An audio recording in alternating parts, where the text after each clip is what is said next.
Good morning. Welcome to today's program. On behalf of our team in prep school, I want to welcome all of you to this program.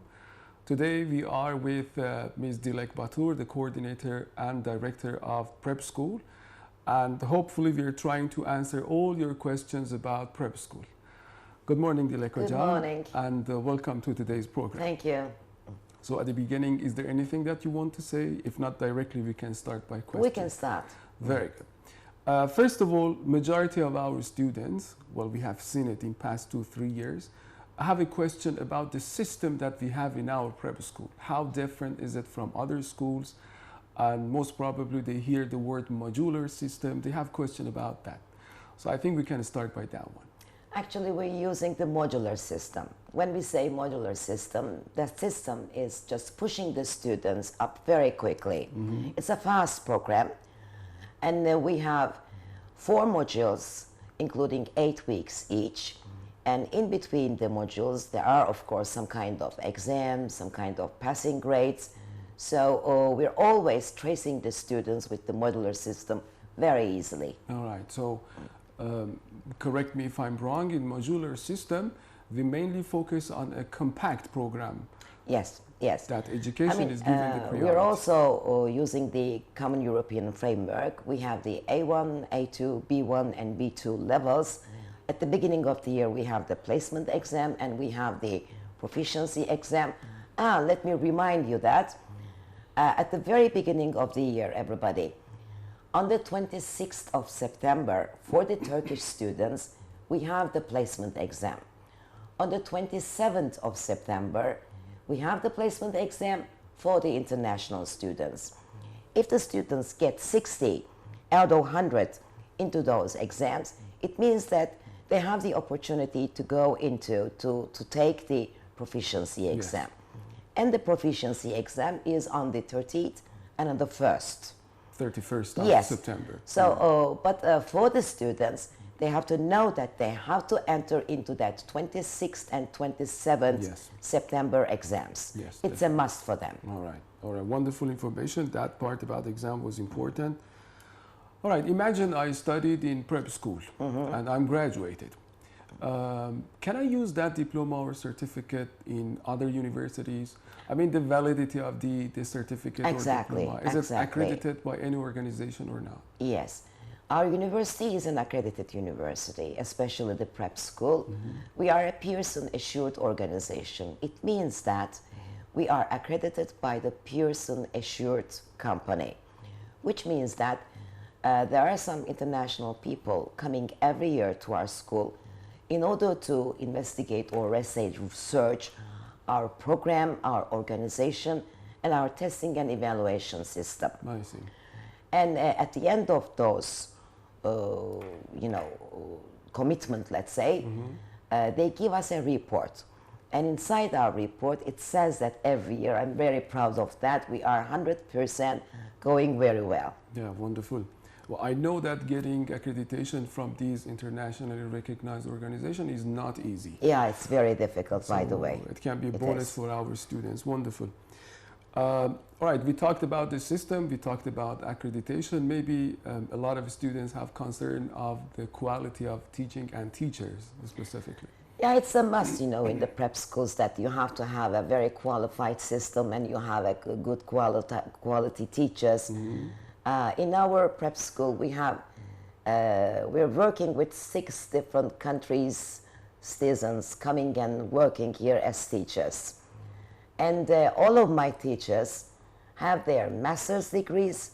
Some of them have their CELTAs, some of them have their DELTAs, and some of them have their PhD degrees. Wonderful, wonderful. It's very important, by the way. All right, well, I have been working with you for past 4 years, and that's a big honor for me. Thank you. I know that since beginning of 2nd semester of last academic year, you were working hard to bring ESP program in our prep school. It is something new, I can say unique for our prep school. I wonder if you could open it up for our students. What is ESP and what kind of programs the students can get?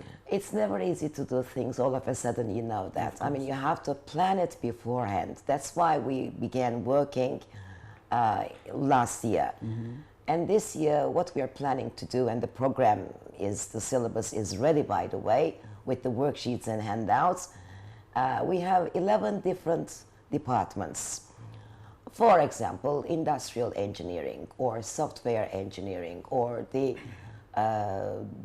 School of Medical Sciences. Yes. In each program, we have different syllabus for the students who are educating in their fields.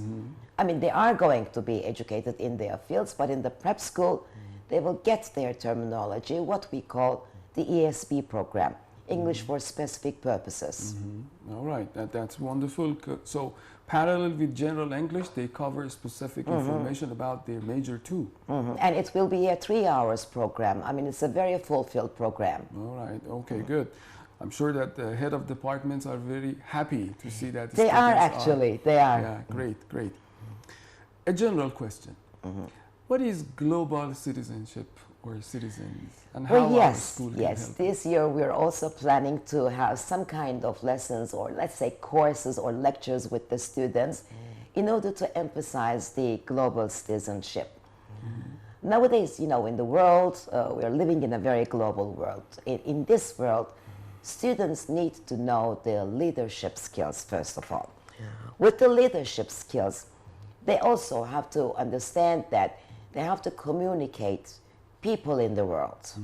It's not just their own country, it is crossing the borders, going outside, coming together with people, understanding their cultures.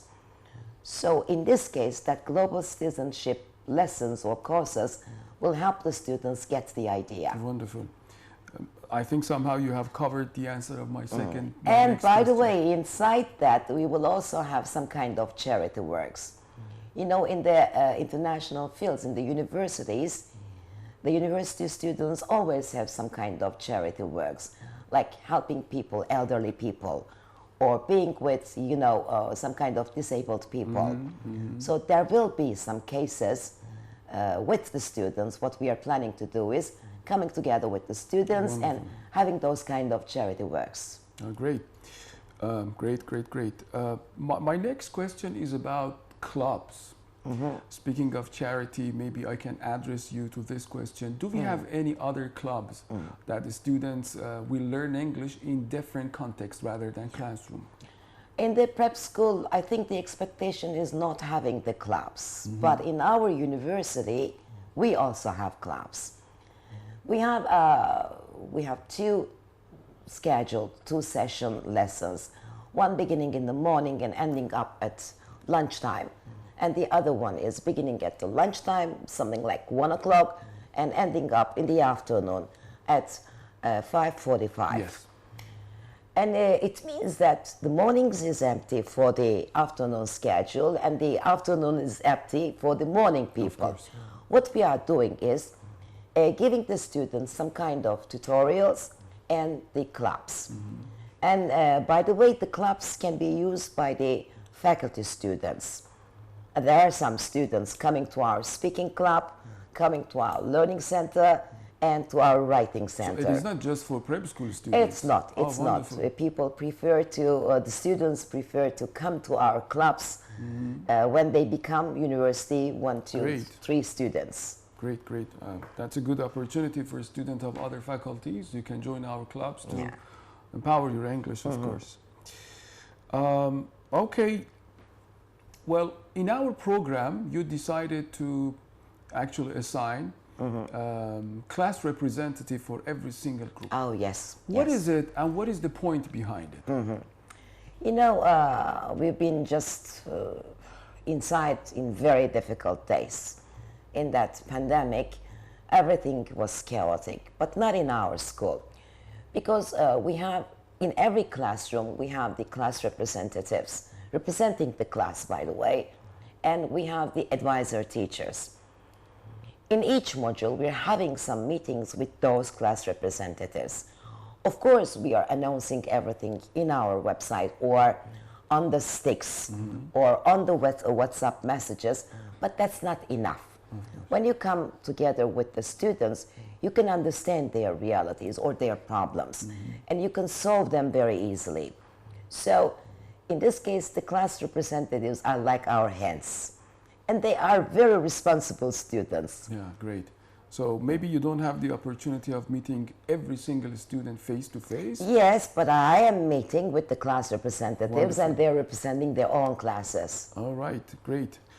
So I don't have any other questions here. You can have access to our website in case you have questions. Dilek Hocam completely mentioned about the time of our exams. I strongly recommend you all follow our website regularly because we put all the announcements over there for you. Any final words, Dilek Hocam? Yes, I should add something that our website is really very important. When you enter into it, you can understand that there is a sample for the proficiency exam, a full sample with an answer key. There is the student handbook written in Turkish, English, and Arabic. And there's always the academic calendar that you follow, your exams and everything. And also the announcements about the exam, the placement exam, will be on that specific page. So right now I should say that. Welcome to our school. Great. All right, thank you very much, Dilek Hocam, and thank you for watching, guys. I hope today's, let's say, video or lesson was useful for you.